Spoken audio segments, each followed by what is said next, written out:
Facebook, Twitter, YouTube, Instagram, Tumblr, LinkedIn, Pinterest, Reddit, MySpace, and the list seems to grow weekly. Social media has taken over the world.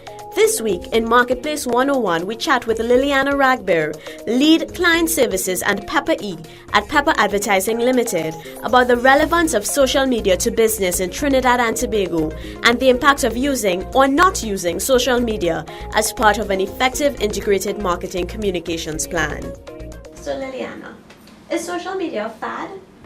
I think to answer that question, first we need to understand what exactly a fad is. So is it a fad that you mean in terms of fashion that is going to die out? Is it a trend or what? But I think more importantly, we need to understand why social media has exploded as it is.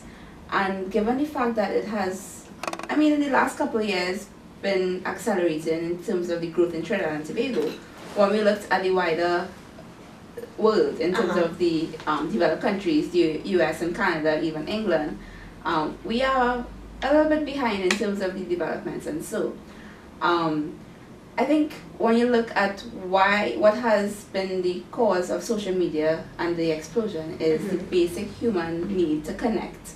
And when you look at the people that are on Facebook and why they use Facebook, is really to connect with friends and family, or to keep in touch with family from abroad, or connect with brands, or have a certain level of community or that sort of engagement. So I wouldn't say it's a fad, I would say it's just another way to enable the basic human need to connect and have human relationships. So this is not just a passing thing. You think it's going to withstand the test of time? I think what is going to change is the media, in terms of the form of technology, because you would have seen before, back in the day, I don't know if you remember ICQ and MSN. Yes, ICQ, that long number you had to remember. Yes. So it has evolved. Now you have Facebook, you have chat on Facebook, and every day is evolving. Every week Facebook will change their timeline or some sort of setting, privacy settings or so.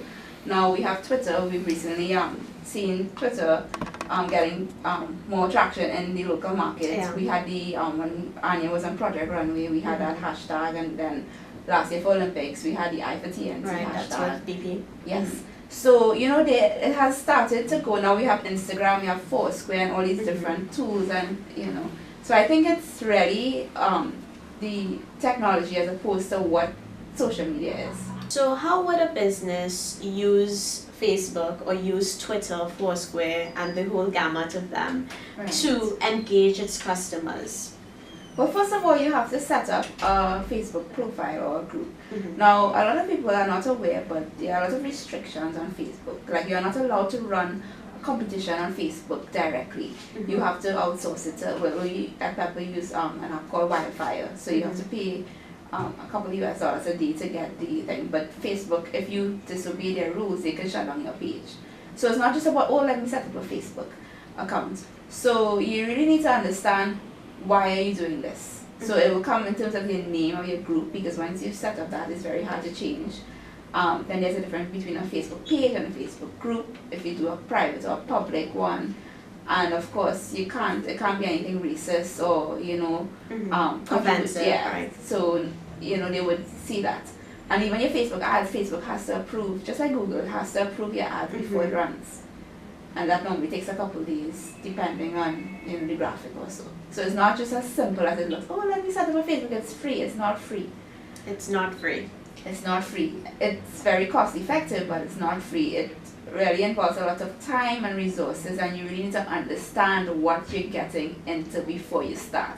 Because I've seen a number of Facebook pages and accounts that are just there, and they're just dormant. There's no interaction. It defeats the whole purpose. And I don't think everybody should just jump on the Facebook bandwagon. I need to have a Facebook page. If you go through the newspaper and you look at the ads, most of the ads have the little Facebook, Twitter icon, but is it really active? Because just when you look at the number of fans on a page, you can have 100,000 fans and nobody or 10 people are interacting, or you can have 5,000 fans and 3,000 people are interacting. So it's really more about the engagement. But back to your question about setting up for business. So first, what we do for our clients at Pepper is we would set out a strategy document. So you have your objective, be it awareness, or if you have a sales target to meet, what will be your personality online. So you need to talk about what sort of voice. So if you have an outsourced social media activist, that person has to have some guidelines in terms of how they actually respond to questions. So that tone of voice, or if there's a complaint or something negative, how are you going to deal with that? And of course, have a crisis management plan. Right. And your posting strategy. So is it that you post in the morning, at lunchtime, in the afternoon, in the night, and then what are the topics? So normally it's best practice to have a plan in terms of what, and then to keep abreast, because what we found is that if there's a current event or some sort of controversial issue in the country, that would get a lot more engagement. So for example, yesterday we had the ceremony of the president, right. Or if we had Olympics, or the government had something with the flying squad or whatever, and you talk about that, you get people engaged. And also if there's like those memes or those funny e-cards, right. Or those photos also. You mentioned topical events, yes. In the country, so this transcends any brand. Any brand talk about this kind of thing. And it's not about just talking about your brand or what you do, but it's really what your audience is interested in. Right. So if you know your brand is a young audience, they will be interested in certain events. Or if it's a more older demographic, then they are likely to be more in touch with serious issues that is happening in the country. So you have to sort of understand and feel out, and then based on what people comment, then you can comment on something. Because I remember, like, for International Women's Day, we posted a photo of Mother Teresa and two other well-known women. And the comment was, why is there no black woman in this? Why is there no local woman in this? And then you have to be able to respond to that and post something else, take down the photo or whatever. But the worst thing you can do is delete the person's comment, because that will, of course, cause more controversy online. More than actually deleting. Yes. Because I remember for Carnival, one of the well-known Carnival bands, somebody had a really bad experience and they posted and they deleted it, and then that just erupted and it was on everything. Join us next week for part 2 of this interview, when we would be discussing more tips for using social media as part of your marketing strategy, as well as how you can manage customer service crises that occur on social media.